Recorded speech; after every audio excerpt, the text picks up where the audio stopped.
ମୁଁ ହେଉଛି ମୋବାଇଲ। ମୁଁ ଜ୍ଞାନର ଭଣ୍ଡାର, କିନ୍ତୁ ମୋତେ ସାବଧାନର ସହିତ ବ୍ୟବହାର କର।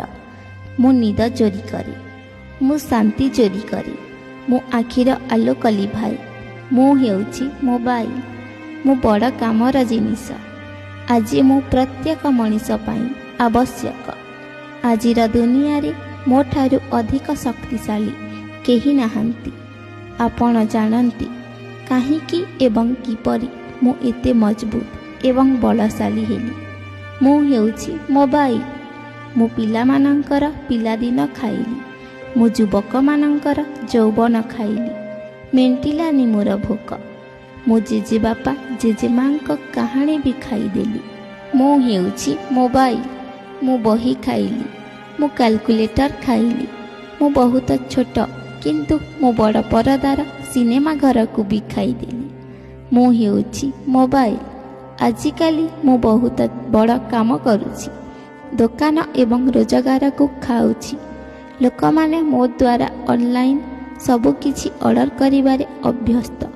ଗୋଟିଏ ଦିନ ଏମିତି ଆସିବ ଯେତେବେଳେ ବଜାରରେ ନୀରବତା ଦେଖାଯିବ। ମୁଁ ହେଉଛି ମୋବାଇଲ।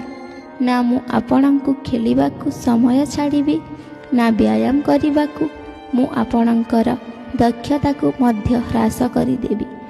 ଆପଣ କମ୍ କାମ କରିବେ ଏବଂ ମୋତେ ଅଧିକ ଦେଖିବେ।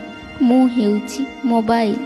ଯେମିତି ଆପଣଙ୍କୁ ମୋର ନିଶା ଲାଗିଯିବ, ସେମିତି ମୁଁ ଆପଣଙ୍କର ଅଭ୍ୟାସରେ ପରିଣତ ହୋଇଯିବି।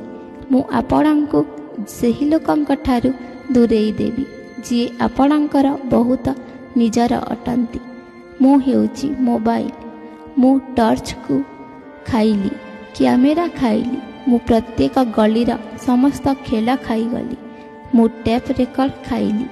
ବର୍ତ୍ତମାନ ପିଲାମାନଙ୍କର ପିଲାଦିନ ଖାଇ ଆହୁରି ମୁଁ ଅଧିକ ଶକ୍ତିଶାଳୀ ହେଉଛି।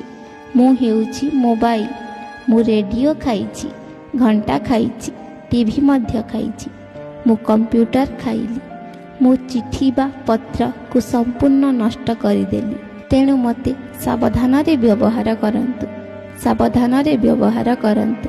ବିଶ୍ୱାସ କରନ୍ତୁ, ଏହି ଚ୍ୟାନେଲ ଆପଣଙ୍କ ପାଇଁ ପ୍ରତିଦିନ ଏମିତି ଶିକ୍ଷଣୀୟ ବାର୍ତ୍ତା ଆଣିବ। ତେଣୁ ଡେରି ନ କରି ଏବେ ହିଁ ଆମ ଚ୍ୟାନେଲ ଗୀତିକା ଭଏସ୍କୁ ସବସ୍କ୍ରାଇବ୍ କରିଦିଅନ୍ତୁ।